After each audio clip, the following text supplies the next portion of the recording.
Sir क्या माहौल है, क्या लग रहा है? घोसी विधानसभा के उपचुनाव में भारतीय जनता पार्टी के लोकप्रिय प्रत्याशी दारा सिंह चौहान जी एक तरफा जीत रहे हैं। सभी जाति धर्म संप्रदाय वर्गों का उन्हें समर्थन प्राप्त है। समाजवादी पार्टी की अराजकता गुंडई दंगों से जनता ऊब चुकी है।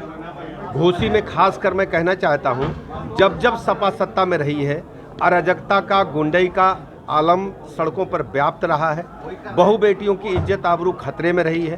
प्लाट मकान दुकान कब्जा करने वाले फिर सक्रिय हो रहे हैं। इसलिए मैं दावे के साथ कह सकता हूं कि घोसी उपचुनाव में भारतीय जनता पार्टी के प्रत्याशी दारा सिंह चौहान जी ही चुनाव जीतेंगे और कमल प्रचंड बहुमत से खिलेगा। रामगोपाल जी कहें कि गरीबों के कपड़े से बदबू आती है। आप जानते हैं, आप अच्छी तरह जानते हैं, ये वो लोग हैं जो चांदी का चम्मच मुंह में लेकर पैदा हुए हैं। भारतीय जनता पार्टी एक कार्यकर्ता बेस्ड पार्टी है और गरीबों की पार्टी है। हम सबको साथ लेकर के चलते हैं। हमारे साथ आप देखेंगे कि ओबीसी समाज से सभी वर्गों के लोग हैं। जितने समाज में मुख्य धारा में लोग काम कर रहे हैं सभी को हम साथ लेकर के चल रहे हैं। दूसरी तरफ समाजवादी पार्टी के साथ सिर्फ अराजकता है, गुंडई है और पूरी तरह से भ्रष्टाचार के आकंठ दलदल में डूबे हुए लोगों का एक समूह है और सत्ता के भूखे लोगों का समूह है। दूसरी तरफ भारतीय जनता पार्टी शुचिता के साथ प्रदेश के चतुर्मुखी विकास के लिए काम कर रही है और आप पिछले 6.5 साल से अधिक हो गया सरकार चलते हुए, आज तक एक भी दंगा हमारे स्टेट में नहीं हुआ है। एक भी आपको गुंडा माफिया सड़क पर घूमता नहीं मिलेगा, जबकि यही आजमगढ़ मऊ की सड़कें गुंडों से अपराधियों से भरी रहती थीं। आज भारतीय जनता पार्टी ने प्रदेश को विकास के पथ पर अग्रसर करने का काम किया। सर आपकी पार्टी में उमेश पांडे शामिल हुए हैं। उनका एक आरोप है कि जो समाजवादी पार्टी के प्रत्याशी हैं सुधाकर सिंह, उनके भाई के हत्यारे हैं, तो क्या उनको न्याय मिलेगा? आप जानते हैं ये सर्वविदित है, कोई छुपने वाली बात नहीं है। भारतीय जनता पार्टी ऐसे सभी पीड़ितों को साथ लेकर के चलती है और हमारा मुख्य ध्येय है कि हम सबको न्यायालय के माध्यम से न्याय दिलाएं और लगातार इस दिशा में हमारी सरकार काम कर रही है। अंसारी परिवार भी कूद गया है सर। बहुत बड़े नेता ओम प्रकाश हो गए हैं, उनको प्रधानमंत्री कुर्सी बैठा देना चाहिए। जी रामगोपाल यादव जी कहा है। देखिए ये सब बातों का समाज में कोई स्थान नहीं है। भारत की महान जनता माननीय मोदी जी को सर्वोच्च नेता के रूप में मानती है और दुनिया के सर्वाधिक लोकप्रिय नेता माननीय प्रधानमंत्री नरेंद्र मोदी जी हैं और ये सर्वविदित है।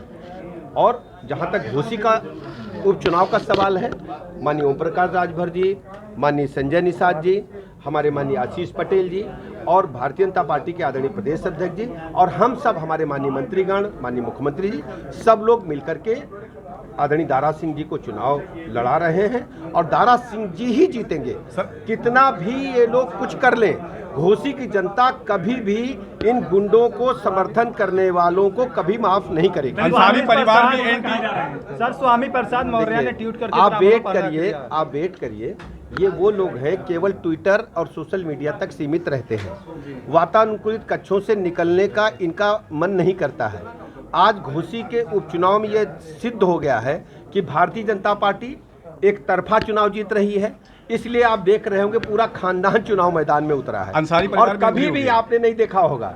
मैं दावे के साथ कह सकता हूं कि भारतीय जनता पार्टी एक तरफा कमल चुनाव चिन्ह पर प्रचंड बहुमत से आ रही है। दारा सिंह चुनाव जीत रहे हैं। अंसारी परिवार की भी एंट्री हो गई है, सुधाकर सिंह का प्रचार कर रहे हैं। सभी लोग आएंगे लेकिन कोई मतलब नहीं है। उत्तर प्रदेश की जनता अच्छी तरह जानती है, घोसी की जनता अच्छी तरह जानती है। अमन चैन और डेवलपमेंट भारतीय जनता पार्टी क्या माना जाए? केशव प्रसाद मौर्य कल मन से बोले थे अखिलेश यादव गरीबों के राशन खा लें, उस काला नाग बोल दिया था। वेट करिए, भारतीय जनता पार्टी ही जीतेगी। प्रचंड बहुमत से कमल खिलेगा। सभी जाति धर्म वर्गों का वोट भारतीय जनता पार्टी को मिलेगा। स्वामी प्रसाद मौर्य आज जो समन्वयों की बैठक चल रही है, तो क्या ये प्रबुद्ध जन सम्मेलन है। अभी इस प्रकार से कई सम्मेलन होंगे और सब लोग एकजुट होकर के प्रबुद्ध वर्ग के लोग भारतीय जनता पार्टी लोग कुछ बिखरे हुए थे। देखिए चुनाव को निकाल दिया भाई ऐसी वाह